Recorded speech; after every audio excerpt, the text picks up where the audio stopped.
introduce Mr. Kashif. He is working with Ruda as an executive director in commercial operations and strategy development. Ruda is abbreviated as Ravi Urban Development Authority and is the destination development authority behind Ravi City. Uh, this is a pride for Pakistanis because this is the first city that is being built on a sustainability foundation. So I would want to understand the current situation of Ruda and what are the pillars on which it has built itself in sustainability theme. So firstly, I'll have to take a little step back. This is a phenomena actually across the world where cities reach to a certain level where they don't have a lot of possibility to sort of improve from within. So I think Lahore being Lahore has been an old city, and obviously there has been severe challenges of the sustainability in terms of the environmental degradation, congestion. Then we have a population, obviously growth in terms of the organic growth itself, which is 2.54%. And then we have got the population surge coming from the adjoining town as well. So we're talking about, horrific 5-6% growth year on year, sitting at 14 million people. So that's not sustainable. Yeah. So I think this is where the Ravi Urban Development Authority has come up to sort of create this new city next to Lahore.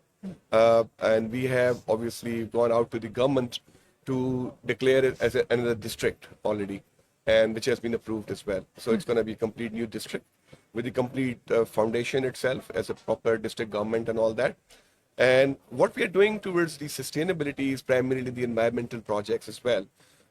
And then on top of it, we are trying to sort of manage it financially as well to sustain it from within, rather to bank on, World Bank or those institutions or even the government itself. So two things. One, we are working on a couple of projects as you asked. Primarily, we are doing the rejuvenation of the Ravi River itself because this is depleting water. B, a lot of environmental degradation. You have heard of the smoke phenomena in Lahore as well. Yes. So we are working on that. A lot of projects in terms of the industrial area, a complete revamping over there. We have already done that actually as we speak. Okay. Then there is another project called Mahmood Booty, if you have ever heard of that. That's a huge waste pile. Okay. We are converting that into the Central Park and doing some green energy over there Okay. to sustain it financially as well and claim some carbon footprint from there in shape of the carbon credits. It's about 10 megawatt solarization project. So these are the very few projects initially which we have started at the moment as we speak. And to sustain it financially, we have done a couple of projects on the real estate side as well, on both the estuaries of the river, so Okay. that we commercially sort of sustain it as well. So besides the green sustainability and environmental sustainability, we have to commercially sustain it as well. So those are the projects which are already in pipeline. 3 public-private large projects, and there are a couple of JVs as well. So, yeah. Okay. Okay. So what are the projects particularly related to travel tourism sector? Do you have any projects in regarding tourism, regarding hotel development, resort development? Do you have any in Ruda? So, Adiba, since it's a complete city, there are 4 to 5 major projects which has got a direct bearing towards the tourism.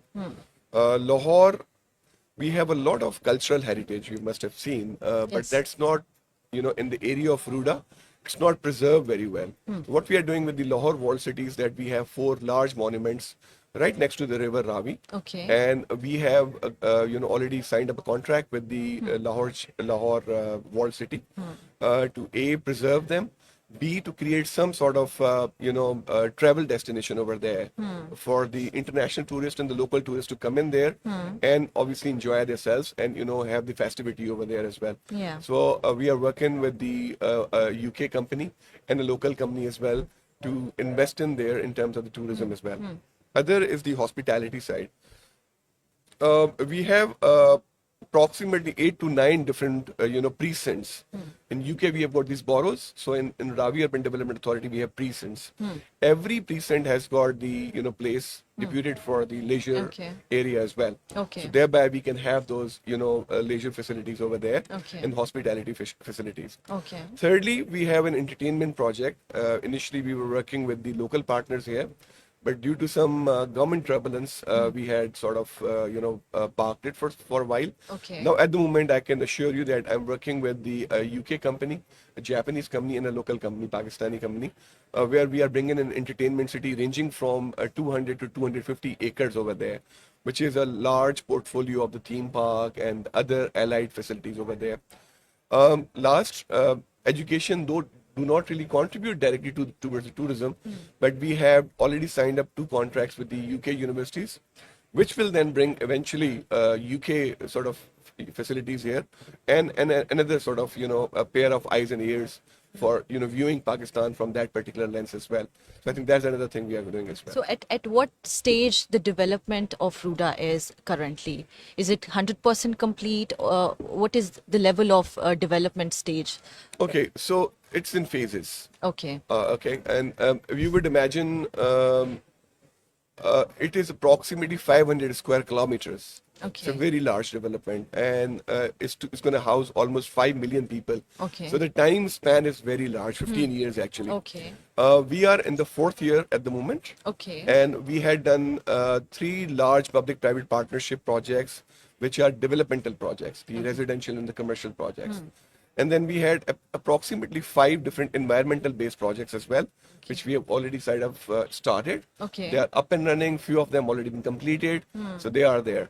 But you see, the time is going to take and then last one is the river itself. Okay. So the phase 1 is approximately 16 kilometers of the river, out of which 9 kilometers already been completed.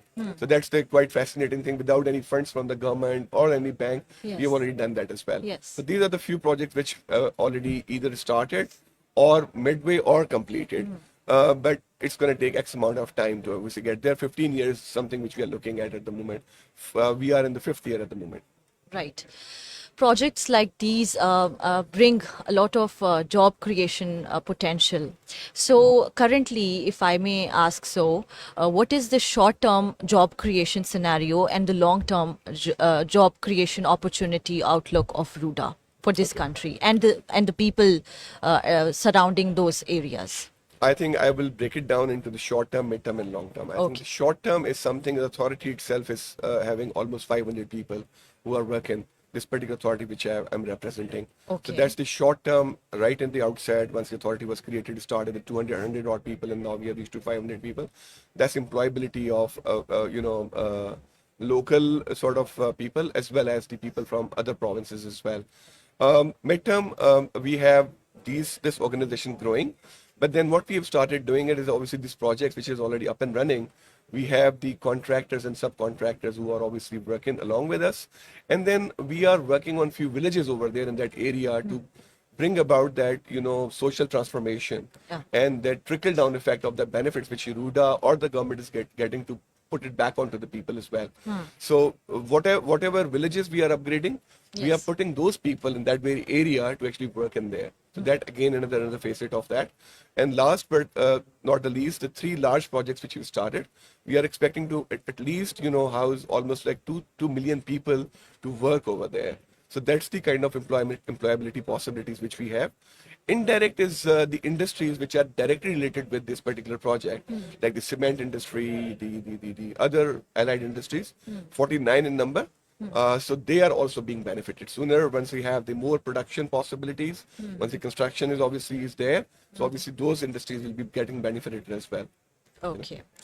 I'll be asking you one last question, and that is related to the funding and resources, because as you mentioned, it's a huge project. Yep. And it has a lifetime span of, as of now, to begin with, 15 years for Absolutely. completion. Yeah. And even bigger projects, there must be across the world, there are many other projects where funds are secured, but then there are challenges as well to make those funds sustainable. So what are the challenges in that regard? for investment from the investment perspective, and how are you going to overcome those investment challenges? So I think that was a big ask. Country like us, obviously, we have always had the challenges from the government side to fund the projects like that.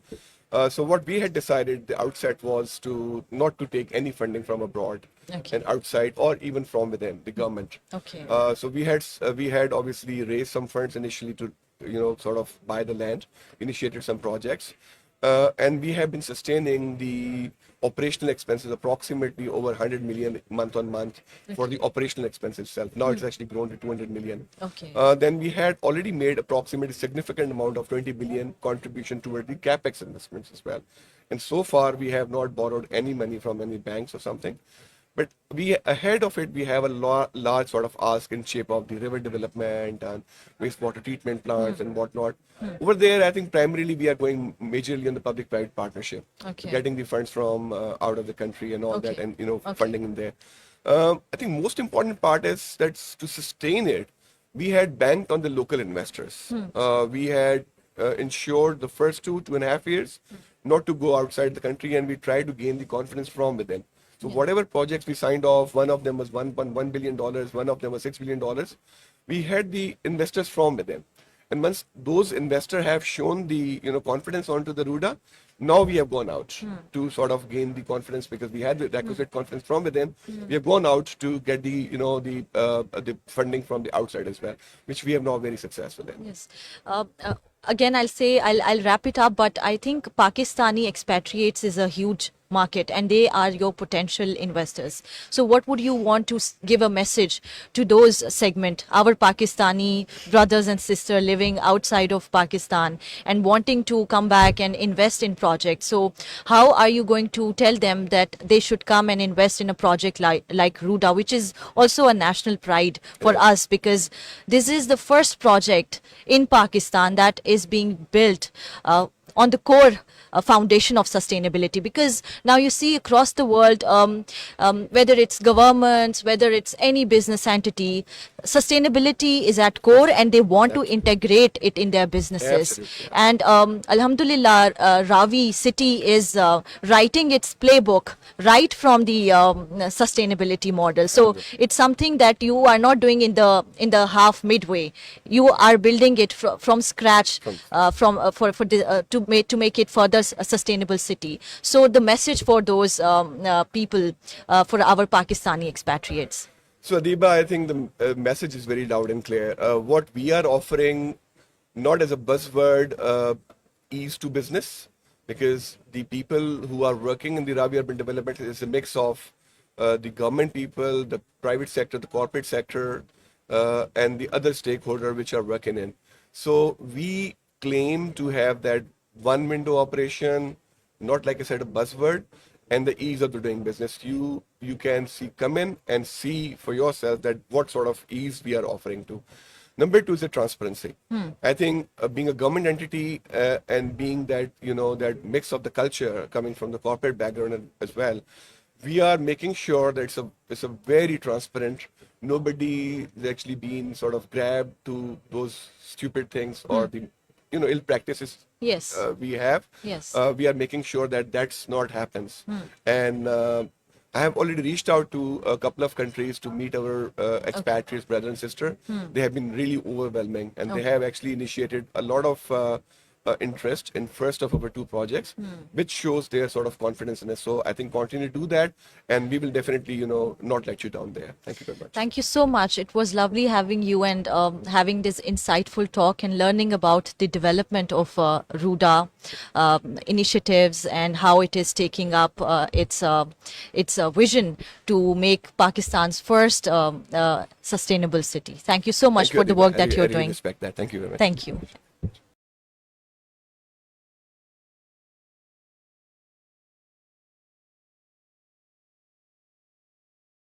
Ravi urban development authority, हुकूमत पंजाब।